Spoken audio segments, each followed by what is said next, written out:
the etiology? The etiology is very simple: pre-renal, renal, and post-renal. Now, so what are the causes of pre-renal type of renal injury? The first cause is decrease through intravenous volume. What are the conditions in which there is decreased intravenous volume? This is acute gastroenteritis. Second one is burns. Third one is hemorrhage. Fourth one is sepsis. Then second, now come to the decreased effective intravascular volume.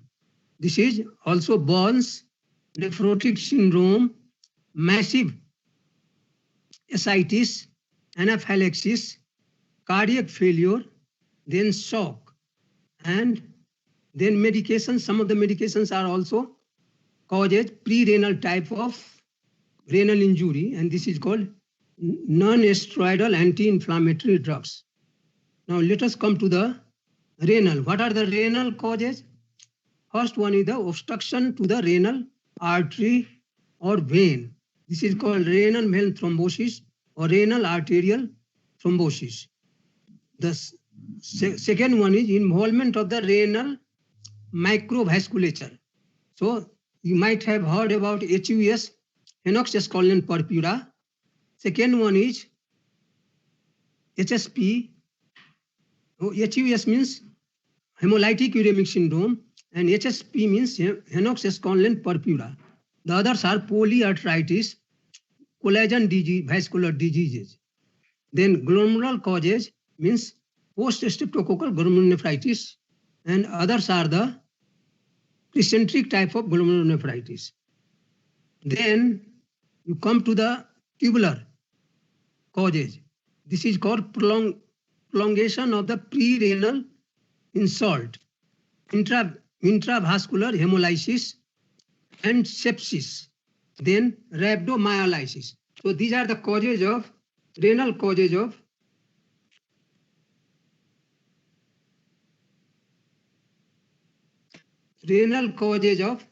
acute renal injury. Now let us come to the post-renal causes. What are the post-renal causes? It includes a variety of disorders characterized by obstruction of the urinary tract. So what are these? In patient with two functioning kidney, obstruction must be bilateral to result in AKI, acute kidney injury.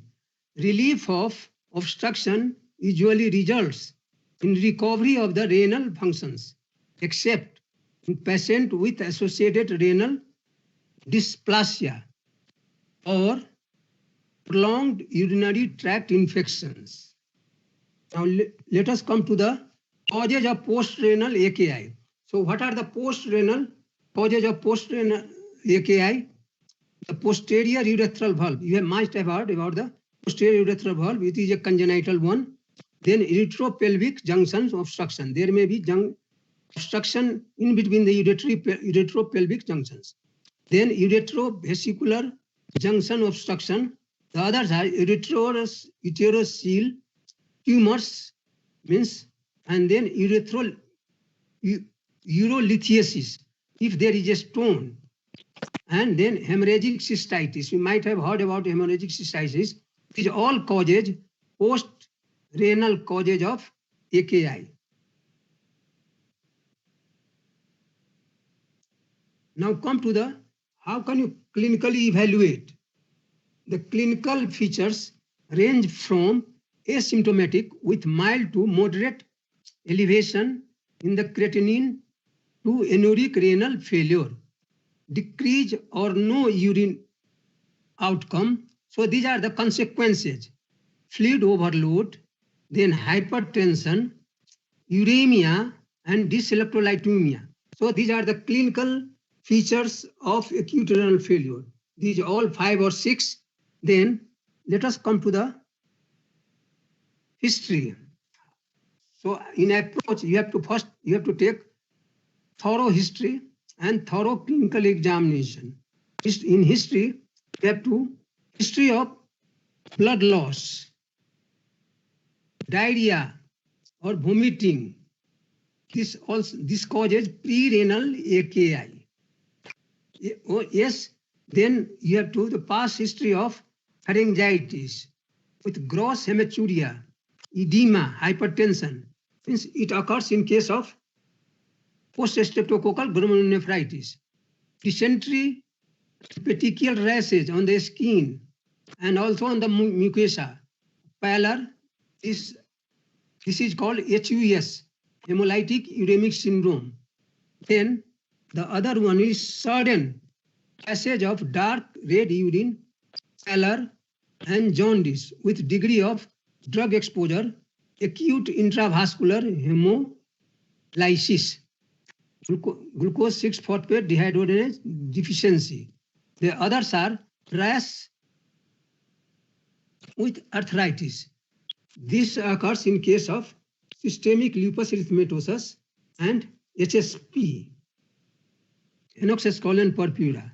History of prolonged hypotension or exposure to nephrotoxic drugs, acute tubular necrosis.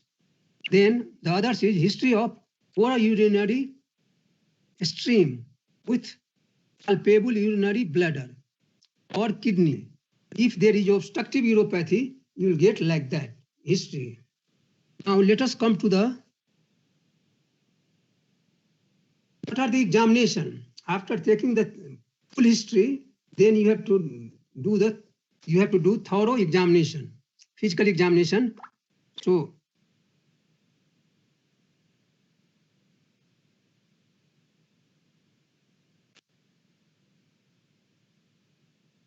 एकछिन है उताबाट मलाई phone गरिरहेछ म उसको उ गर्छु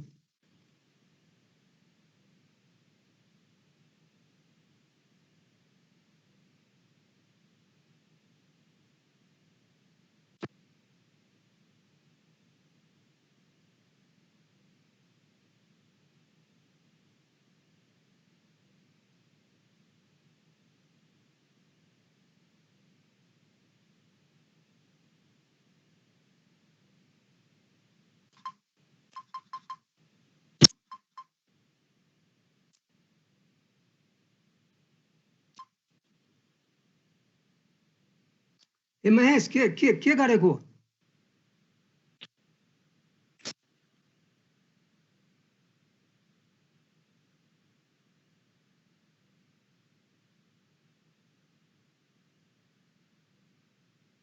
महेश क्लासमा लिइरहेको छु के भयो मैले लिइरहेको छु है कन्टिन्यू छ ल हस् Okay, then come to the physical examination. What are the things to be examined? The first one is skin, eyes, ears, respiratory system, cardiovascular system, and abdomen. Let us come one by one. So come to the pathogenesis. Pathogenesis is the same like etiology. There are different pre-renal, renal, and post-renal. We don't have to discuss more about that. Then come to the physical examination, my skin, ears, it is a duplication. Then come to the, in physical examination skin, you have to examine whether there is a palpable purpura or not. If you got the palpable purpura with acute renal failure, you think of this is a case of systemic vasculitis. Then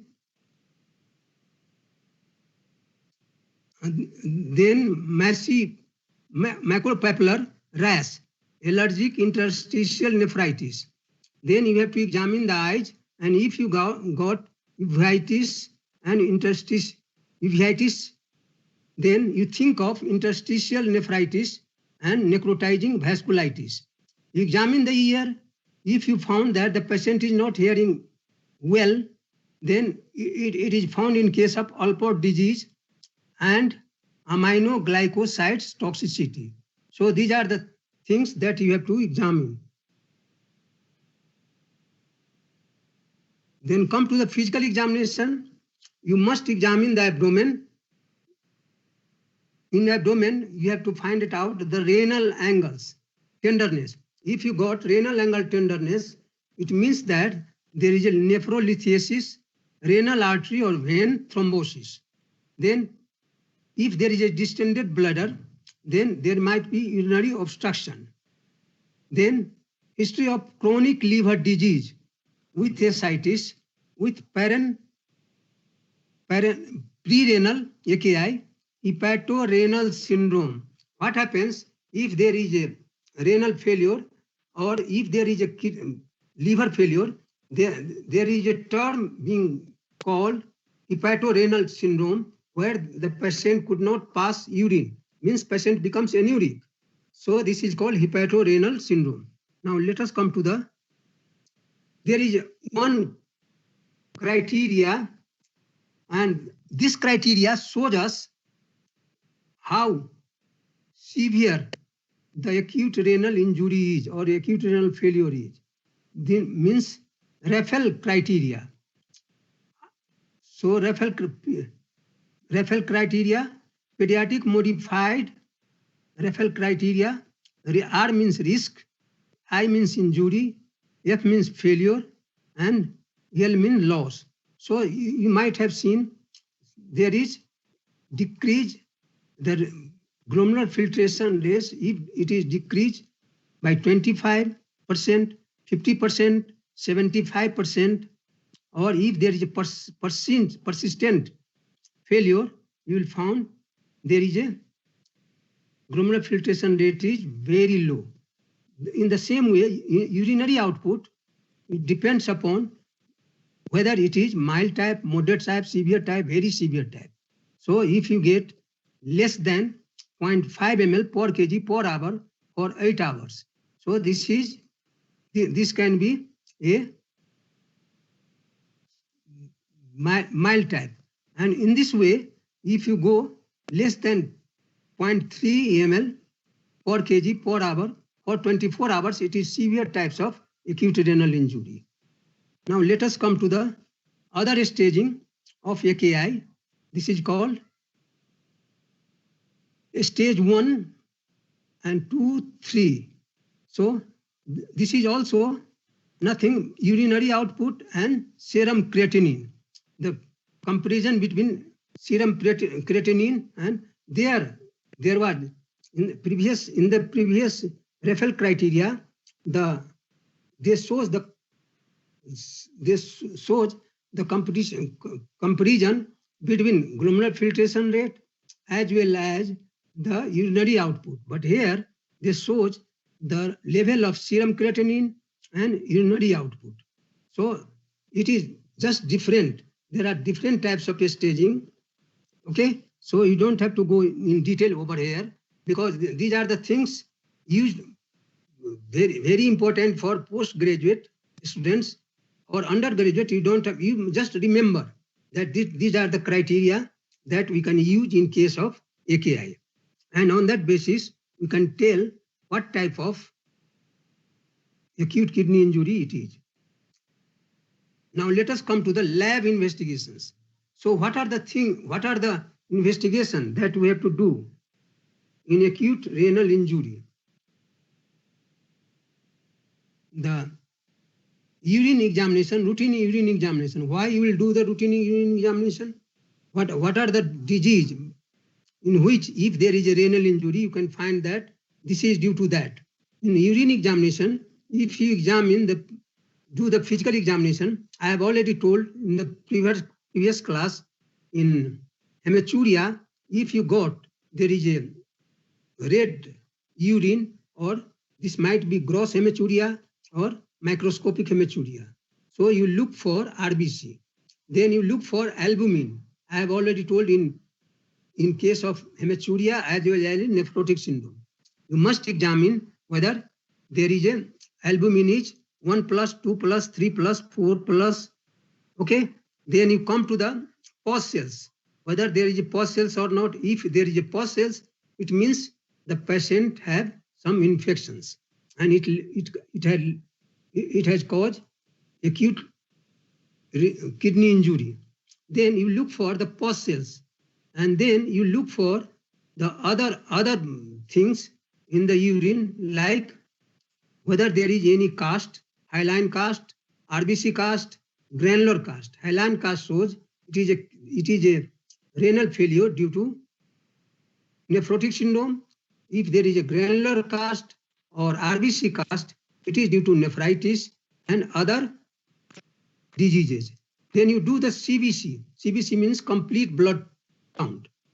If total count is increased, it means it might be due to infections. And if there is a differential count, if there is a leukocytes is increased, it is due to infection. The acute renal injury is due to infections. Then 24 hours urinary protein, that I have told in case of nephrotic syndrome, if you got 24 hours urinary protein is more than 1 gram in children, then you think of this is due to, the cause is due to nephrotic syndrome. If it is less than that, so it might be due to nephritis and other causes. Now let us come to the blood urea and serum creatinine.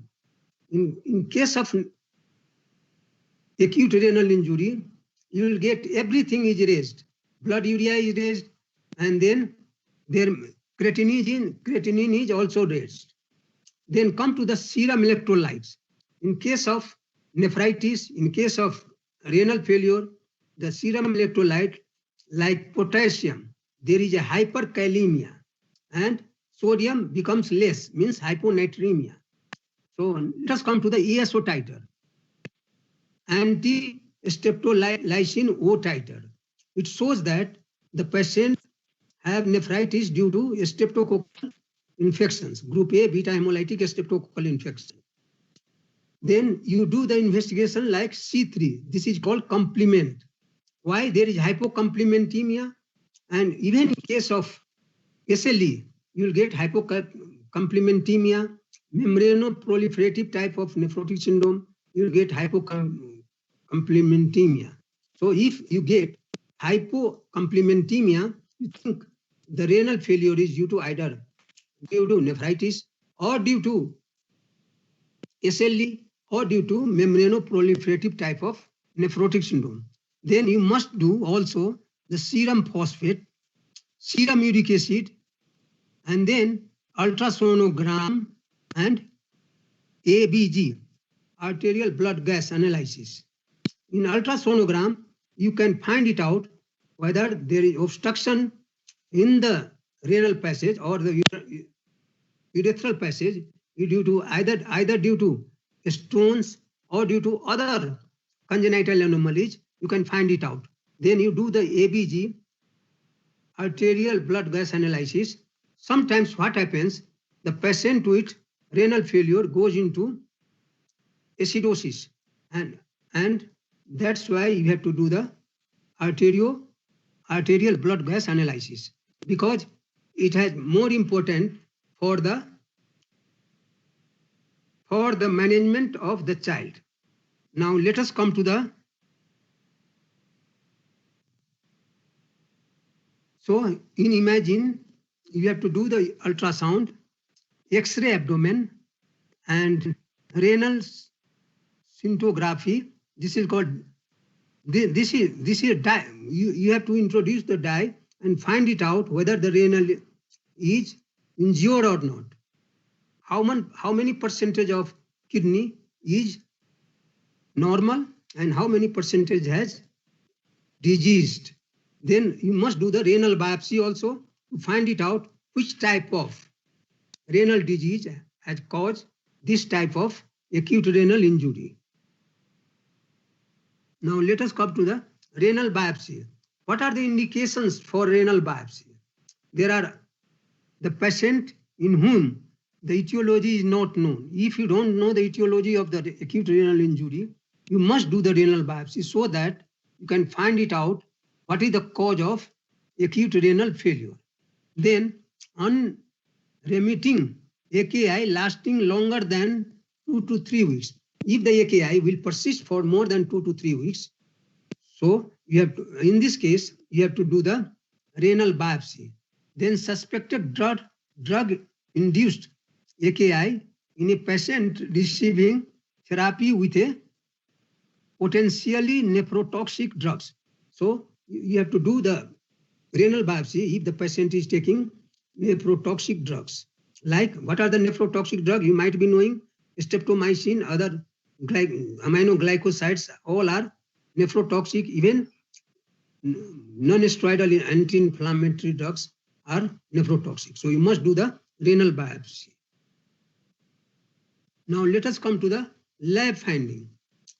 When you will get the anemia, dilutional, usually what happens in case of acute renal failure, you will get the dilutional anemia. And even in case of SLE, renal vein thrombosis, then leukopenia, SLE, you will get in SLE, you will get in sepsis, thrombocytopenia, you will get in SLE, renal vein thrombosis, and hyponatremia, dilutional, metabolic acidosis, elevated bone, creatinine, uric acid, these all are you will get in case of acute renal failure. Now let us come to the, so I have already told this one, this is the repetition. Yes, then come to the, so biomarkers. There are some biomarkers that it is not so much important for undergraduate, but for postgraduate, they can be asked, what are the biomarkers in case of renal failure? But you must know, these are the biomarkers: serum creatinine, interleukin, kidney injury molecules, and atrionatriuretic peptides, and cysteine. These are the biomarkers that you have to find it out in case of acute renal injury. Now come to the role of biomarkers in AKI. What are the roles of biomarkers? Early predictions and diagnosis of AKI. If you do the biomarkers, then you can predict or you can diagnose a case of AKI. The second one is identify the primary locations of the injury. So biomarkers is very important. So pinpoint the duration and severity of the AKI. Then fourth one is identify the etiology of AKI. And others, monitor response to the interventions and treatment. So these biomarkers is very important. You must know. Okay. Then come to the, how can you manage? How can you manage a case of acute renal failure or acute renal injury? The goals are maintenance of fluid and electrolyte balance. The second goal is avoidance of life-threatening complications. So third one is adequate nutritional support. And last one is the treatment of underlying cause. So let us come one by one. Management of fluids and electrolyte. If you took the history and the patient party is telling that my child has diarrhea, vomiting, and other things and has gone into acute renal injury. If no evidence of volume overload or cardiac failure, fluid challenge of IV, if the patient is having dehydrated, how can you find out whether the patient is dehydrated or not? You have to do the examination. You have to see the general condition, the skin pinch, whether the skin pinch goes slowly, instantly, or very slowly. On that basis, you can find it out whether the patient has no dehydration, some dehydration, or severe dehydration. Then, if the patient has severe dehydration, so you have to give IV normal saline 20 ml per kg over 30 minutes. And you have to monitor all the parameters.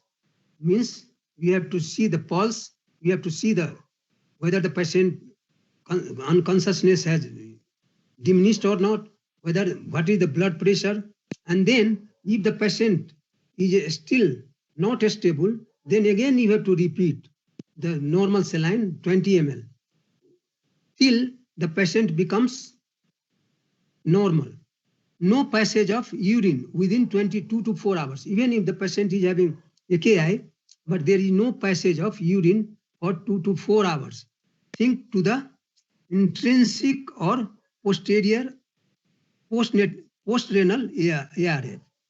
So vigorous fluid resuscitation may be needed in sepsis. If the patient is having sepsis, you need vigorous fluid resuscitation, means 2 times, 3 times, 4 times of giving normal saline IV. Then diuretics, but even if the patient could not respond, then you have to use diuretics. Then in absence of urine output, strict fluid restrictions. So if you are going to giving fluid, but there is no passage of urine, then what will happen? The other system will involve. There may be pulmonary edema, there may be the cardiovascular system will. So you just absence of urine output, strict fluid restrictions. Then renal dose of yes, केही भन्नु थियो? Hello, केही भन्नु छ? Hello, बोल्नुस् न, बोल्नमा त केही जाँदैन छ भने भन्नुस्. So you have to dopamine. Have you heard about dopamine? Have you heard about dopamine? Yes, sir. Yes. So usually what happens if the patient could not respond, there is no passage of urine, we need to give dopamine to find it out whether the patient is responding or not. Come to the, so if the patient is having hyperkalemia, so this is very important for undergraduate. Any times you can be asked, how can you treat a case of hyperkalemia? So remember, if the patient is having hyperkalemia, means the potassium is more than 7 or even, then you have to do the ECG. What ECG changes you get? A tall tented T wave. And there may be some problem in the heart also. That's why you have to treat this patient in PICU or even NICU in children. Okay, then what treatment you will give? You have to give, the first treatment is IV calcium gluconate. Then if the patient could not respond with IV calcium gluconate, then you have to give glucose and insulin infusion. So what does it do? Glucose and insulin, what does it do? It causes the intracellular shift from potassium shifted from intracellular to extracellular. Then other things, if the patient could not respond even with glucose and insulin, then you have to give sodium bicarbonate and glucose insulin infusion. Okay, this also it also shift the potassium from intracellular potassium shift into the cells. Then come to the, what are the anion exchange? Even if the patient could not respond with this sodium bicarb, then you have to give anion exchange. This is in tablet form. You just give the patient orally, and this will bind with the potassium, and it is excreted. Potassium is excreted. And other things, potassium containing foods like coconut, banana should be avoided. Okay, but in spite of all the treatment, means what treatment? Calcium gluconate, insulin and glucose, 10% dextrose, then sodium bicarb and anion exchange, the patient could not respond. Then what will do later on? You have to do the dialysis. And which type of dialysis? Either hemodialysis or peritoneal dialysis. Now I'm coming. So how can you treat acidosis? If the patient is having acidosis, there are two types of acidosis. Usually what happens here, there is a metabolic acidosis. When you think the patient is having metabolic acidosis, if you do the blood gas analysis, and if the bicarbonate level is, it should be more than 12 milliequivalent per liter, then this is a case of acidosis. But in case of respiratory acidosis, it is usually occurs in case of asthma. In respiratory acidosis, you don't have to give the bicarbonate. You have to do the hyperventilation. Okay? Then come to the hypertension. How can you treat a case of hypertension? So most commonly, hypertension you will get in case of acute glomerulonephritis and hemolytic uremic syndrome. So how can you manage? Salt and water restrictions should be done. Diuretics administration means either Lasix and then antihypertensive drug. There are so many antihypertensive drugs. You might have been taught in case of pharmacology. So it depends upon which type of hypertension the patient is having. Usually, in case of renal disease, ACE inhibitor is being used. Now let us come to the hypocalcemia. If you got the patient is having hypocalcemia, so how can you treat a case of hypocalcemia? You have to give phosphate binders can be administered. Avoid IV calcium. Don't give IV calcium. Avoid aluminum-based binders. Okay? Now,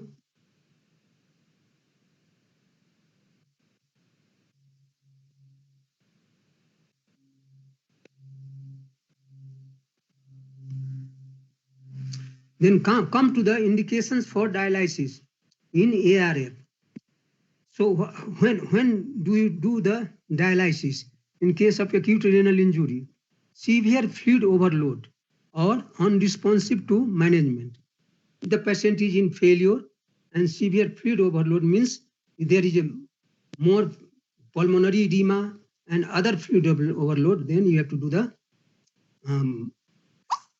dialysis. Then persistent hyperkalemia. If the hyperkalemia, if you have treated and you could not get, if the patient it does not comes to the normal, then this is also one of the indications for dialysis. Severe metabolic acidosis. So remember, these are the things to be remembered. So severe metabolic acidosis, persistent hyperkalemia, severe fluid overload, then neurologic symptoms. If the patient is having convulsions, if the patient is having becomes unconscious, and if the patient is having neurological symptoms, then you must do the indications for dialysis. Okay, then come to the calcium phosphate imbalance with hypocalcemic treatment. Here also you have to do the dialysis. Nutritional support in the child with oliguria or anuria. Yes, so these are the indications for dialysis. Now let us come to the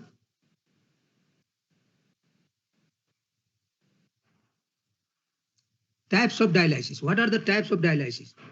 I don't have you gone to in the ward? There are different types of dialysis. First one, you have to know that there is hemodialysis, and second one is peritoneal dialysis. Types of dialysis is intermittent. In peritoneal dialysis also, it is intermittent hemodialysis. And then peritoneal dialysis and CRRT. That I am coming one by one.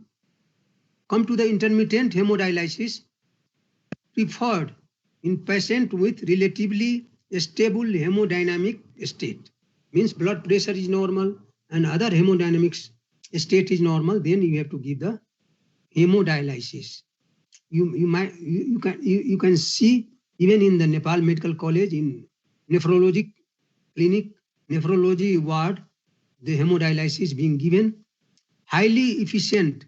One session completes in 1 to 3 hours. So this hemodialysis will take 1 to 3 hours or one session. Can be done 3 to 7 times per week. You might be seeing some of the patients comes very regularly, either once in a week, or twice in a week, even thrice in a week for doing the hemodialysis. Then complications. What are the complications occurs during hemodialysis? The complications are hypotension, bleeding, and thrombosis. So you must look for whether the patient is having any complication or not. Now come to the peritoneal dialysis, commonly done in infants and neonates. Usually, even in our ward, in pediatric ward, sometimes the patient, neonates or in PICU, children needs peritoneal dialysis if there is patient is having acute renal injury or acute renal failure. For one session, one cycle of 45 to 60 minutes needs to be repeated 2 to 4 times per day. So the second one is the infusion volume of the dialysis is 800 to 1000 ml per square meter body surface area. You have to find it out, the body surface area in a square meter. No need for anticoagulation. Here in peritoneal dialysis, you don't need any type of anticoagulant, but in case of hemodialysis, you need anticoagulant to prevent the blood from clotting. Now come to the continuous renal replacement therapy is associated with reduced mortality. Continuous renal replacement therapy usually involves the removal of the and return of the blood through a single cannula placed in a larger vein. Then continuous renal replacement therapy causes less hemodynamic instability because fluid removal is slower and there is time for fluid to equilibrate between body and components. Now, so these are the types of that. So what is the outcome? After doing all those things, after going through all the learning process, what is the outcome? What is the prognosis of the acute renal failure? Mortality rate occurs from 30 to 50% have been reported from developing countries. In developed countries, it might be less, but in developing countries, in our context, the mortality rate is 30 to 50% if the patient develop acute renal failure or acute renal injury. The outcome depends upon underlying cause. So if the patient is having HUS or other difficult type of disease, the outcome is not favorable. Prognosis is favorable in case of ATN, acute tubular necrosis. Less satisfactory in a typical HUS or AKI associated with sepsis. So you have found that the prognosis is not good in HUS or AKI associated with sepsis. Prognosis is favorable in case of ATN, and then other simple process. Now let us come to the take. So what is the take home message and what you have learned from this acute renal injury? AKI is common and serious problems. So you take message that acute renal injury or acute kidney injury is very serious, but is common. All AKI are not equal. So you might have seen so many causes of AKI. So all the AKI are not equal.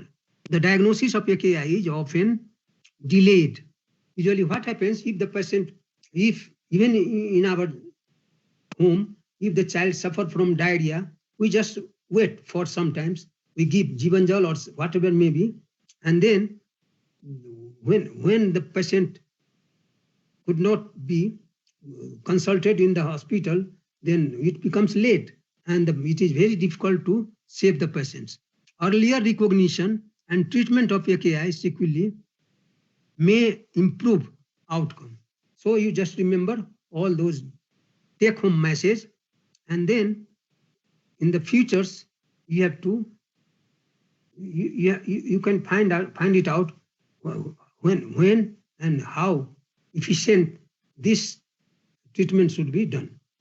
Yes, so this ends your acute renal injury. If you have any 15 minutes have left, if you have any questions, you can ask. Yes, one by one. Yes, any questions? Hello? Sir, the hypocalcemia management को लागि चाहिँ avoid IV calcium भन्नुभएको थियो नि त्यो चाहिँ के को लागि IV नै IV calcium दिनु हुँदैन दिनुभयो भने कहिलेकाहीँ के हुन्छ if you give calcium very IV then there may be sudden stoppage of के रे cardiac attack हुन्छ and you don't need it will equilibrium Ram आफै ठीक हुन्छ calcium है so you don't have to give calcium do you follow? If the patient suffer from hypocalcemia in case of AKI, it will take some time to come to the normal, but you don't have to give calcium. Yes, any other questions?